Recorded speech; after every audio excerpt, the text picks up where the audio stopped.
really Let me good. ask you a question, Brian. Do you still watch wrestling today, right? Yeah, not. What do you? Let me hear every some show. stuff. What are you a fan of? What stuff, guys, that you're a fan of, and guys you're not. Then things that you're kind of not a fan of. Yeah. Like just a I kind don't of know, basic man. I overview think, of what look, the wrestling. I think AEW has to get color every week and use some kind. Like I don't know. I hate to just bury them all the time, but that's not. But look, I don't like some. We don't call like Barry. We look at the shows, and if they underperform in the ratings, our criticism is like maybe this is a reason you're underperforming the ratings. It's not like I hate that. Like the Mark podcasters just always burying WWE all the time. Oh, he sucked. This guy, but we look at it from like an analytic standpoint because we've been in the writing room. So we've been I don't know, man. And some of it's personal to me. Like I love Billy's Kids. I think the one's so entertaining. I think they are a good new tag team. Yeah, the one that raps. Yeah. Yeah. I don't think he raps that well, but I think he is entertaining. He does. And their work is.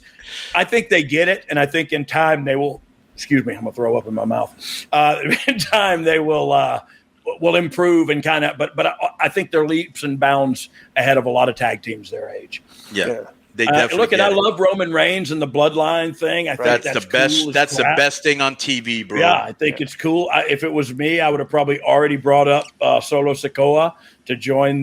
He's money, ranks. bro. He is money. And bro, have you seen their other cousin Fatu? In Jacob? MLW, yeah. I worked with him on the Flair show. He's great. The first time I ever met him, and actually today is his twin great son's attitude birthday.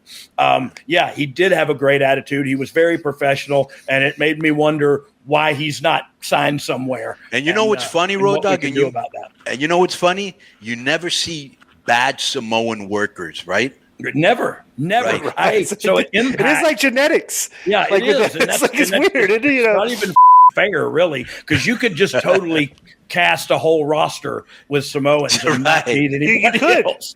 Yeah, you could. But I just worked with Ming. I think it's Ming's kid, the tall kid, right? Yeah, the real tall kid. I saw him work at Impact over the weekend, and I thought, holy mackerel, he's good too, and he's 6'2". Oh, Hakalulu or whatever. Hakalulu. What? Have you met him? I met him briefly and shook his hand. Sweetheart of a guy, bro. Yeah, seemed that way. Like Haku, yeah. Let me ask you a question. When you watch the world, I think there's two glaring. I think a lot of the difference is the style of work between AEW and WWE. Though obviously AEW is getting profuse color. Yeah, like on a weekly, and it's like just bookends. To the point, like we call it bookends because it's at the first match, beginning of the show, and the end of the show. It's like you're just putting blood out there for the first. It's gratuitous. You know what I mean? It is gratuitous, and it's not. Look, it may be cool to a 25-year-old in a black T-shirt. I don't know that because I'm 53 in a purple T-shirt or whatever. So I just don't. You know what I mean? I don't know what they're thinking, but it's gross to me, and I don't think everybody wants to see that. You know what I mean? There's three things too that I see predominantly in a lot of AEW matches that I think hurts their numbers. Okay, when it's the work. Every match, everybody does this thing where you stand in front of the guy and form each other back and forth in the face. And it's like every match. Yeah. It's not like one that's called the Japanese fighting spirit spot. Okay, we're not in Japan and we're not Japanese, so it's like, why are we doing the Japanese fighting spirit spot? You know, so like every single match. Number two, bro, because all these guys are marks for Japanese wrestling. Right. Number two, nobody is hiding the thigh slapping. Like they're just openly just slap. Everybody's just like overhand slapping their thighs, and bro, that looks very fake.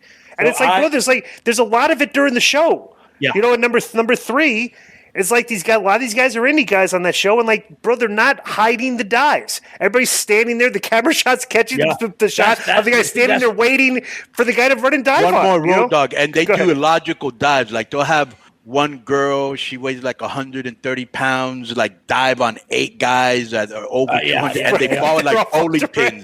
Like, you know, the only thing that's made is the strike sound. Right. You know? Right. But I see the WWE, they don't go, their work is more structured. This is why when you see guys like FTR working in AEW, it's like not an AEW style match. It's like it's a WWE style match with this, when you see Punk work. He's kind of a WWE style worker. He's not doing that. You can tell. Right. You can tell the guys are different, but it's like, I think that like the problem is bro, like Meltzer is putting over that style of work. Yeah. Like it's the best work that we've ever seen. I'm like, I think it's kind of like to a detriment to the business that a lot of guys are thinking it's okay to just openly slap your thigh all the time and stand there and forearm the guy back and forth and nobody sells it and stuff. And over a course of like weekly television, when you see a lot of this, bro, a lot of people just turn it off. Yeah, they're like, this match is not good. It's like, I think there's a lot of evidence to point to that. What do you think? Well, because look, I there's a reason that the ratings are higher during the crossover segments, because 9 times out of 10, the crossover segments are like promos. You know what I mean? When you turn and see a guy shooting off another guy and hip tossing him, you know it's wrestling on. And if you turn it and you see a guy standing there talking, I see it's wrestling. He's in the ring, but let's hear what he's saying. If he's a good looking guy, if he's one of your big stars or a good looking girl, one of the big female stars, you'll stop and sit with that for a second. So I think talking segments have always drawn more ratings. I totally forgot what we were talking about. I'm sorry. No, you just talk about the work. You know, like when you're just slapping the legs and all. Look, I'm guilty because I slapped my leg when I threw my big punch. It was the jab, jab, jab, wiggle, wiggle, big punch, and I would slap my leg. But I did it like Scott Hall did, and so you hide it. You didn't notice a whole lot, you know what I mean? And I only not just that, Road Dogg. Not that many people did it. The problem is the lack of originality in wrestling. So what happens is when people see that the thigh slap gets a pop, now they want to do it. But now you're doing it 3 times every match, so you've seen it 15 times. Right. When 2 guys are doing it spread out over a show, you really couldn't tell. It was like the Canadian Destroyer. When Petey Williams first did it, because we were in Impact at the same time, you were like, what the is that? That's a finishing move and a half. Now it's a transition spot. People get back up from it. So, everybody was doing Canadian Destroyers. So everybody copies the same moves. Everybody looks like they're doing the same. That's one of the biggest problems. There's no individuality in the work either. You know what I mean? Not only in the character development, but in the work too. Right. And when Kevin Owens and Sami Zayn got their jobs there, and it kind of started on WWE, you started kind of seeing maybe a super kick, recoil, bang, bang, boom, whatever. And it was kind of like, that's not right. What are we doing? What are you doing that for? I had many conversations with a lot of Chris Scoville, who writes now for Impact, was there at the time. But a lot of conversations with guys like him, Robert Evans, that would say, no, that's how the business is going now. So I tried to be open-minded and say, look, it's different now. People but some of the stuff you're talking about is just egregious. You know what I mean? Like the leg slaps, like the dives. And that's what I was talking about earlier with the production value. I know they know, because you've said it. I've said it. A lot of people have said it. I know they know. Just frame out the guys standing there waiting to catch them. You know what I mean? Frame it out. Right.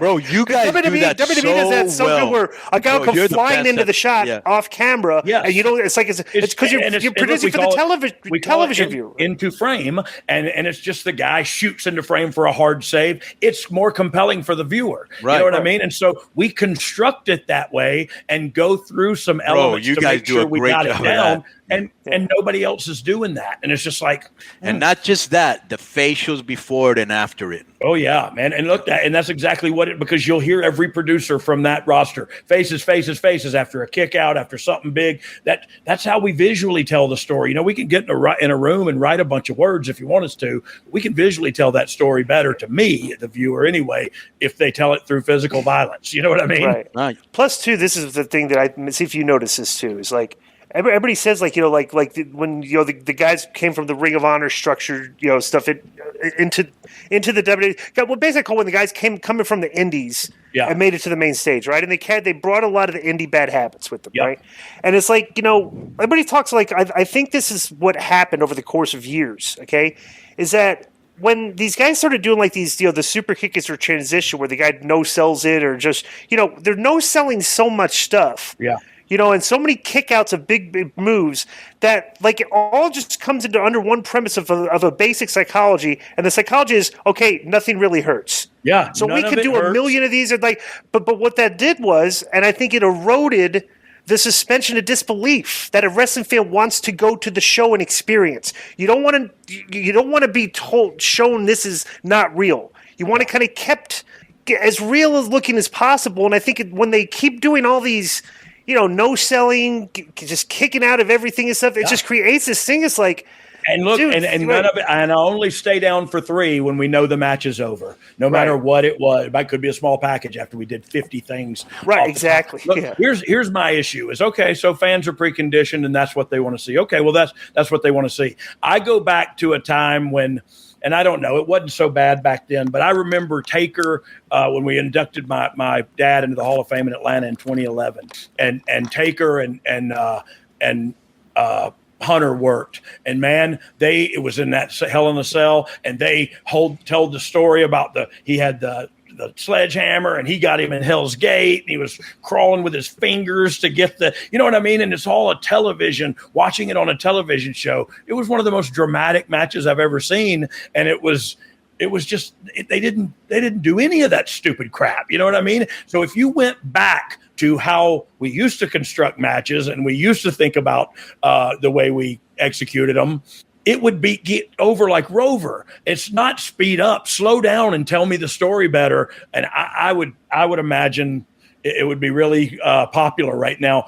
Fans of today don't know what I'm talking about. You know what I mean? Because they haven't seen that. What happened is I was faced with that dilemma as the booker of AAA, Road Dogg.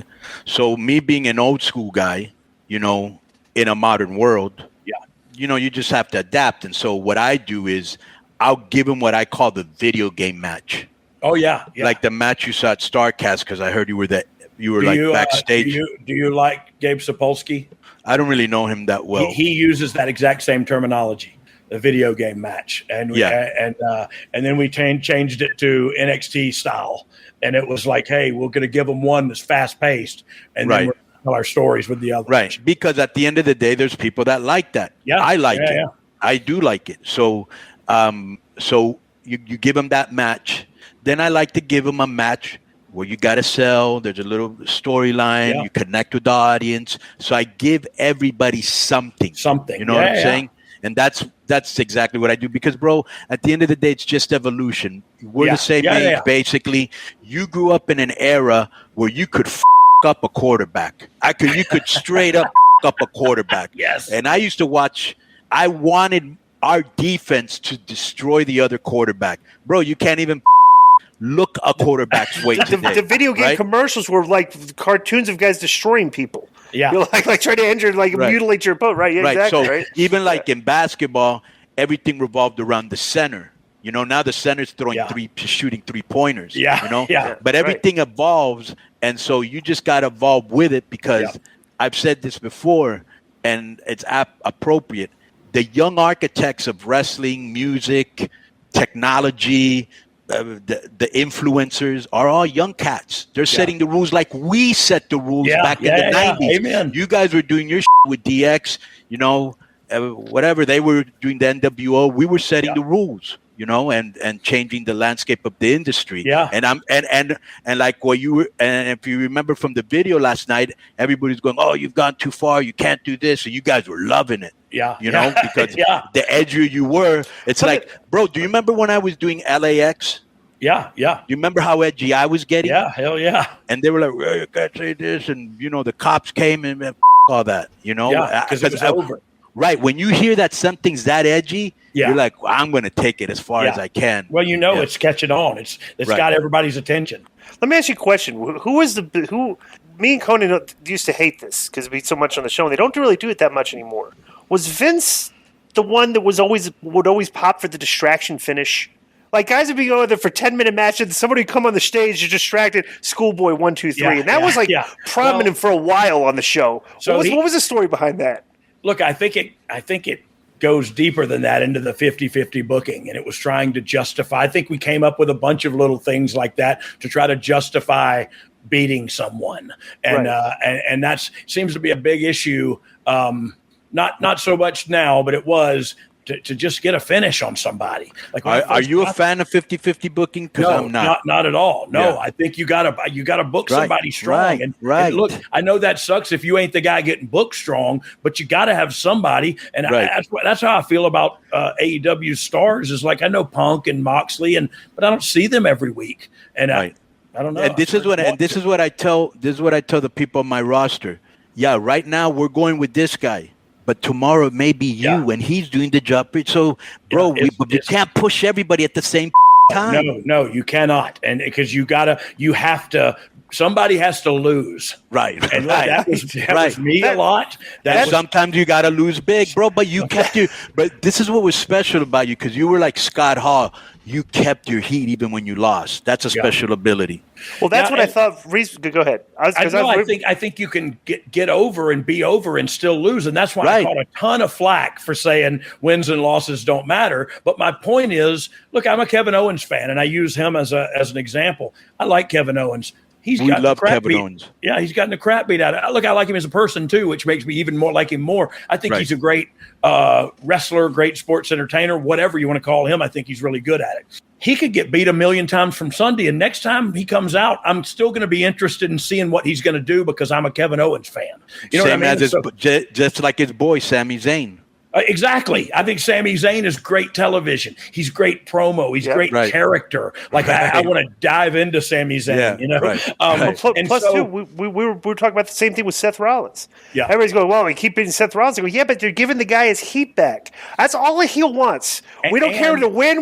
We just want to keep our heat. Yeah. You know, and that's what. So that's what Hunter will do. Hunter will think more thoroughly about wins and losses when they matter, and heels beating people sometimes, you know what I mean? Because he likes to stop, Vince just loved to babyface territory. Hunter likes to stack up a heel, prop him up. That's how you do it. You chase TV with good heat is better TV. Amen. It always is. You can write tons of stories when you got good heat. Every time we were at a production meeting and Hunter was in there and we'd go like, should we end the show with heat? He was always like, heat. Yeah. And it's good. You know what I mean? It is good to go off the air like Bro, you know who was a master at that, and I did learn a lot from him, is Kevin Sullivan. Oh, really? Yes. I know Kevin really well, and I've talked to him a million times, but I never worked for him. And I would have been interested to work for him and see what his philosophy Well, imagine all the smart people and territories he was in, He's got a plethora of knowledge. Yeah. So I would assume now that Hunter's back, that it would probably be easier for you to go back there, right? Or no? So I don't know that. I would go back in a heartbeat. I feel like it was. I'd love to go back to NXT if I'm being honest with you, but I would go back. But even though Vince isn't on the main roster, you wouldn't go to the main roster?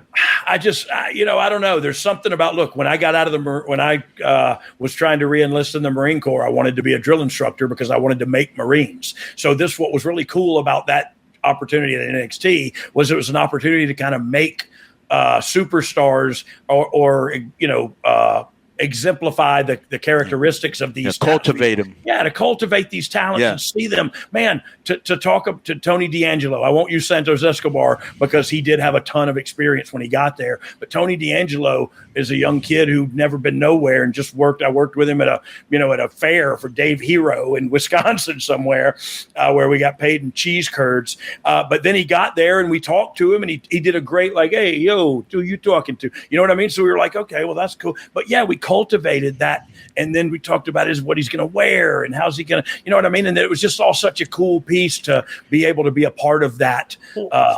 Plus, too, it's like, you get these guys from the indies, and really all these guys know how to do is work. Yeah. They're just work or generic. They don't work the crowd. They don't. And now you're trying to give them a character. Perfect example, bro. This is perfect example.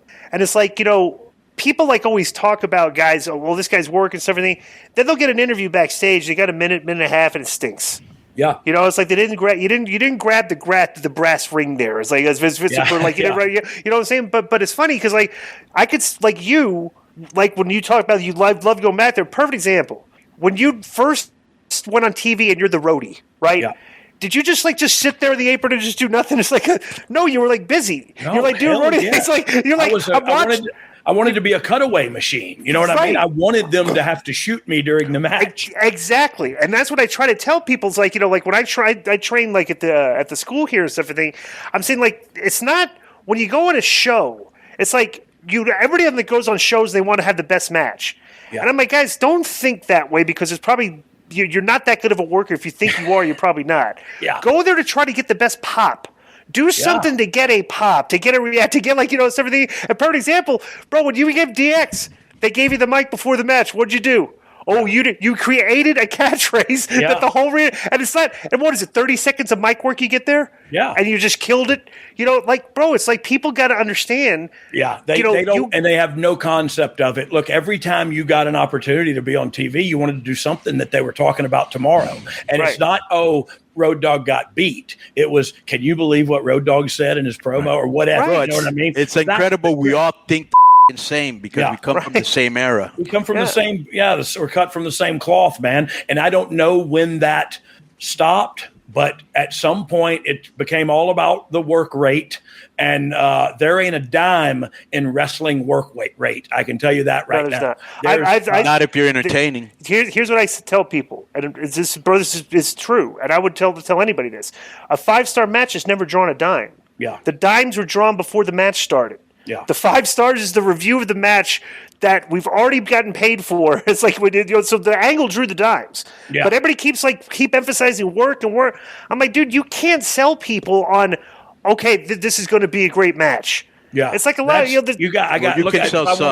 I wanted that, I'd watch collegiate wrestling. Right? Well, no, you can, but that's a more hardcore fan. You're trying to get mass audience to generate mass income, and to do that, it's entertaining characters, not a great match.